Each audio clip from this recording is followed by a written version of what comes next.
ചിങ്ങമാസത്തിലെ ആദ്യ ഞായറാഴ്ചയായ നാളെ ഗുരുവായൂരിൽ റെക്കോർഡ് വിവാഹങ്ങൾ നടക്കും. 430 വിവാഹങ്ങൾ ഇന്ന് വരെ ബുക്ക് ചെയ്തു കഴിഞ്ഞു. ഇതുകൂടാതെ ആഗസ്റ്റ് 30-ന് 342-ഉം സെപ്റ്റംബർ 13-ന് 328 വിവാഹങ്ങളും നടക്കും. കൂടുതൽ വിവാഹങ്ങളാണ് ചിങ്ങമാസത്തിൽ നടക്കുക. തിരക്ക് നിയന്ത്രിക്കാൻ ക്ഷേത്രത്തിനകത്തും പുറത്തും ദേവസ്വം സെക്യൂരിറ്റിയെ കൂടാതെ മഫ്റ്റിയിൽ പോലീസിനെ വിന്യസിക്കും. ക്ഷേത്ര പരിസരത്ത് മെഡിക്കൽ സംഘം ഉണ്ടാകും. ഔട്ടർ ഇന്നർ റോഡുകളിൽ പാർക്കിംഗ് ഒരിക്കലും അനുവദിക്കില്ല. പുലർച്ചെ 4 മുതൽ വിവാഹങ്ങൾ ആരംഭിക്കും. റോഡിനിരുവശങ്ങളിലെ പാർക്കിങ്ങും അനുവദിക്കില്ല. എല്ലാ CCTVകളും പ്രവർത്തന സജ്ജമാക്കിയിട്ടുണ്ട്. 24 മണിക്കൂറും നിരീക്ഷണമുണ്ടാകും. 430-ലധികം കല്യാണം ഗുരുവായൂരിന്റെ ചരിത്രത്തിൽ ആദ്യമായിട്ടാണ്.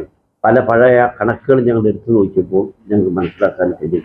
500ഓളം വരുന്ന കല്യാണം, സാധാരണ തൊഴാൻ വരുന്ന ഭക്തജന തിരക്ക്, വെർച്വൽ ക്യൂ, ഇതെല്ലാം കൂടി കല്യാണക്കാർക്ക് യാതൊരു ബുദ്ധിമുട്ടും ഉണ്ടാകും.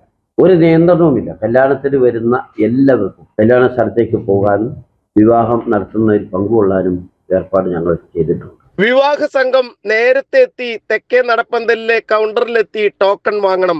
താലിക്കെട്ട് സമയമാകുമ്പോൾ മണ്ഡപത്തിലെത്തി ഊഴമനുസരിച്ച് വിവാഹം നടത്താം. ഫോട്ടോഗ്രാഫർമാർ ഉൾപ്പെടെ 24 പേർക്ക് മാത്രമേ മണ്ഡപത്തിലേക്ക് പ്രവേശിക്കാൻ അനുവാദം ഉണ്ടാകുള്ളൂ. ബാക്കിയുള്ളവർക്ക് മണ്ഡപത്തിന് പുറത്തു നിന്ന് വിവാഹം ദർശിക്കാം. വിവാഹത്തിന് ശേഷം തെക്കേ നട വഴി പുറത്തു പോകണം. കിഴക്കേ നടയിലേക്ക് പ്രവേശനം ഉണ്ടാകില്ല. പ്രദക്ഷിണം, അടിപ്രദക്ഷിണം, ശയനപ്രദക്ഷിണം എന്നിവ അനുവദിക്കില്ല. ഇത്തരത്തിൽ സമയബന്ധിതമായി വിവാഹങ്ങൾ പൂർത്തിയാക്കാനാണ് ദേവസ്വം തീരുമാനിച്ചിട്ടുള്ളത്. ജനം, ഗുരുവായൂർ.